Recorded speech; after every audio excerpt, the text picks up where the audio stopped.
দেখো এই দোকানদারটা কি পরিস্থিতি মোকাবেলা করলো তা আপনারা দেখেন। উনি ছিলেন বিকাশ দোকানদার। উনি যখন রাতের 11টা বাজে বাড়ি যাওয়ার সিদ্ধান্ত নেয় তখন সে আস্তে আস্তে ব্যাগ টাকা সবকিছু গুছিয়ে নেয় আর বিকাশের টাকাগুলো সম্পূর্ণ এই ব্যাগটাতে ঢুকান অবস্থা তখন তার একটা মোবাইলে ফোন আসে আর ব্যাগটা এখানে রেখে যায়। ব্যাগটা সে এখানে রেখে আশেপাশে থেকে কেউ একজন তাকে কল দেয়, তাই দোকানদারটা এভাবে দোকানটা খোলা রেখে আর ব্যাগটা টেবিলের উপরে রেখে ওই লোকটার সাথে কথা বলতে যায়। আর দোকানদার যখন বের হয়ে যায় তাকে একটা লোক টার্গেট করে। লোকটা হচ্ছে এই চোরটা, এই যে দেখা যাচ্ছে এই চোরটা টার্গেট করে যে দোকানদার কখন আসবে আর তার দোকান থেকে টাকা পয়সা সব নিয়ে যাবে। তাই সে দোকানের সামনে অনেকক্ষণ ঘুরাঘুরি করে, পরে সে এক পর্যায়ে দোকানের ভিতরে ঢুকে যায়। প্রথমে তার ক্যাশ টেবিল এগুলো সব খুব চেক করে আর উপরে টাকার ব্যাগটাও চেক করে আর আবার বাইরের দিকে তাকাচ্ছে সে আসে কিনা। ক্যাশটা চেক করে দেখতে পায় যে ক্যাশে কোনো টাকা পয়সা নাই আর উপরে দিয়ে দেখতে পায় একটা ব্যাগ, ও ব্যাগটার ভিতরে দেখতে পায় অনেকগুলো টাকা। তাই ব্যাগটা খুলে আরেকটা ব্যাগে সে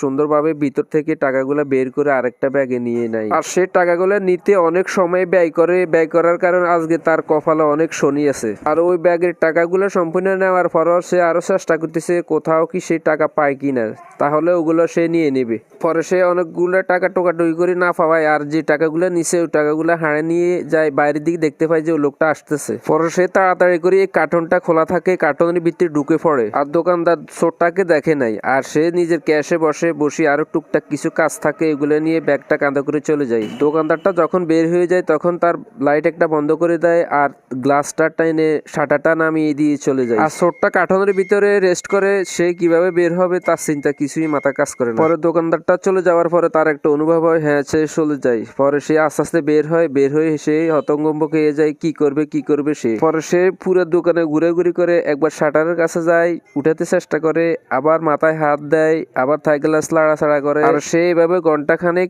অনেক চেষ্টা করে বাহিরের দিকে কোনো রাস্তা আছে কিনা সে দেখতেছে দোকানের সামনের সাইড দিয়ে। সে কিন্তু শাটারটা খোলার জন্য খুবই চেষ্টা করে যাচ্ছে, কোনোভাবে সে রাস্তা বের করতে পারতেছে না যে সে বের হয়ে যাবে। আর শাটারটা নিয়ে সে অনেকক্ষণ যাবৎ চেষ্টা করে শাটারটা খোলার জন্য। পরে সে লোহা জাতীয় কিছু একটা হাতে নেয়, হাতে নিয়ে শাটারটাকে চাই দিয়ে চেষ্টা করে শাটারটা খোলা যায় কিনা। দেখেন পরে সে ওখানেও ব্যর্থ হয়ে যায় ফের সে আবার দোকানের ভিতরের দিকে ঢুকে পড়ে। সে এভাবে চটপট করতেই থাকে, অনেক সময় চটপট করে কাটিয়ে দেয়। কি করবে সে, তার মাথা কোনোভাবে কাজ করতেছে না। চটপট করতে সে আবার শাটারের কাছে যায়, শাটার খুলতে পারে কিনা তা আবার চেষ্টা করতে থাকে। আর সে শাটারের সামনে একবারই শুয়ে দেখতেছে কোনো খোলার ব্যবস্থা আছে কিনা, তাও সম্ভব হয় নাই। পরে সে শাটারের সামনে থেকে আবার এদিকে ফিরে এসে সে মারাত্মক চিন্তায়